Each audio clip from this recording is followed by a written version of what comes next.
Chapter 1. Careful on these stairs. That would be some return, falling flat on his face the first day back. Not the first time he's been to the club since he had his hip replaced. He's been haunting the place for the last 2 weeks, letting everyone see he's back. New hip? Same old Frank. Someone got the message. Frank had a phone call this morning from John Young. Young's the second in command, Peter Jameson's right-hand man.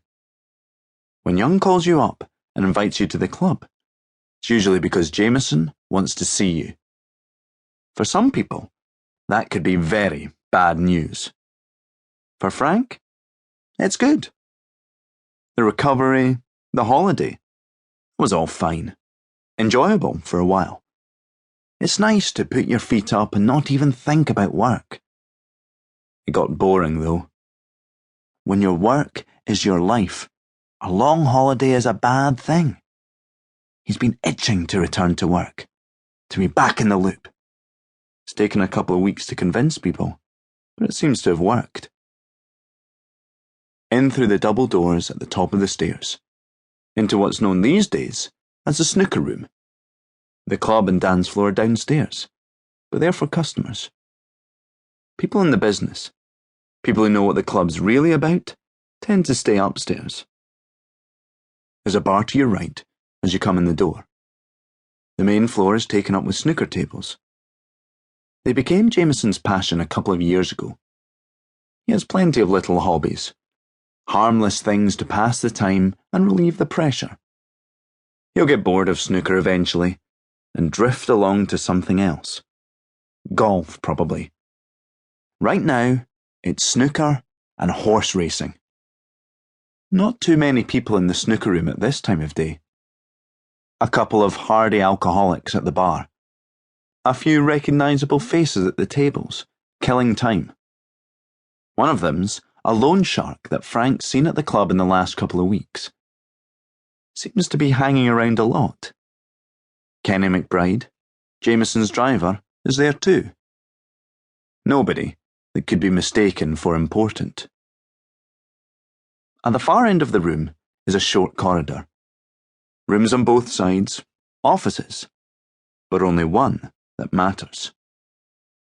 Bottom of the corridor, on your left-hand side, Peter Jameson's office, the room in which he runs his organisation.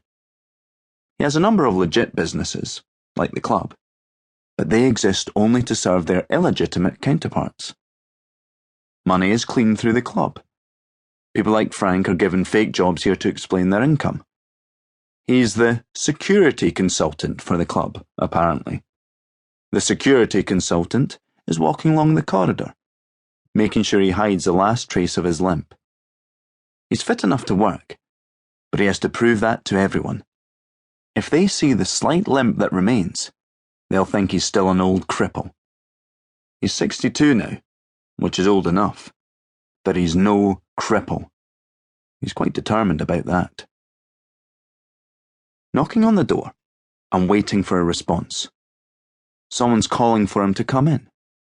He's opening the door, seeing the familiar scene in front of him. Jameson's sitting behind his desk on the far side of the large room, facing the door. There are a couple of televisions behind him, usually showing horse racing. Not today. Today they're both switched off. John Young is sitting on the old leather couch to Jameson's left. He's always there. It's a little trick they pull.